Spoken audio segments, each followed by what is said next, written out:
அதிகாரம் 17.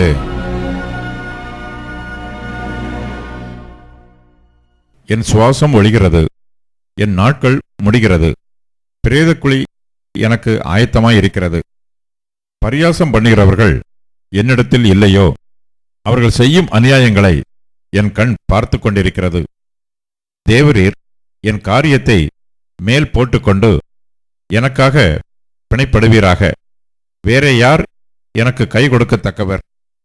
நீர் அவர்கள் இருதயத்துக்கு ஞானத்தை மறைத்தீர், ஆகையால் அவர்களை உயர்த்தாதிருப்பீர். எவன் தன் சிநேகிதருக்கு கேடாக துரோகம் பேசுகிறானோ அவன் பிள்ளைகளின் கண்களும் பூத்துப்போகும். ஜனங்களுக்குள்ளே அவர் என்னை பழமொழியாக வைத்தார். அவர்கள் முகத்துக்கு முன் நான் அருவருப்பானேன்.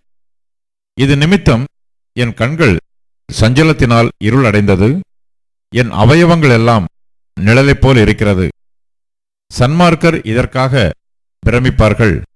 குற்றமில்லாதவன் மாயக்காரனுக்கு விரோதமாக எழும்புவான். நீதிமான் தன் வழியை உறுதியாய் பிடிப்பான். சுத்தமான கைகள் உள்ளவன் மேன்மேலும் பலத்துப் போவான். இப்போதும் நீங்கள் எல்லாரும் போய் வாருங்கள். உங்களில் ஞானமுள்ள ஒருவனையும் காணேன். என் நாட்கள் போயிற்று. என் இருதயத்தில் எனக்கு உண்டாயிருந்த சிந்தனைகள் அற்றுப்போயிற்று. அவைகள் இரவை பகலாக்கிற்று. இருளை வெளிச்சம் தொடர்ந்து வரும் என்று எண்ணச் செய்தது. அப்படி நான் காத்துக்கொண்டிருந்தாலும் பாதாளம் எனக்கு வீடாயிருக்கும். இருளில் என் படுக்கையை போடுவேன். அழிவை பார்த்து நீ எனக்கு தகப்பன் என்கிறேன். புழுக்களை பார்த்து நீங்கள் எனக்கு தாயும் எனக்கு சகோதரியும் என்கிறேன். என் நம்பிக்கை இப்போது எங்கே?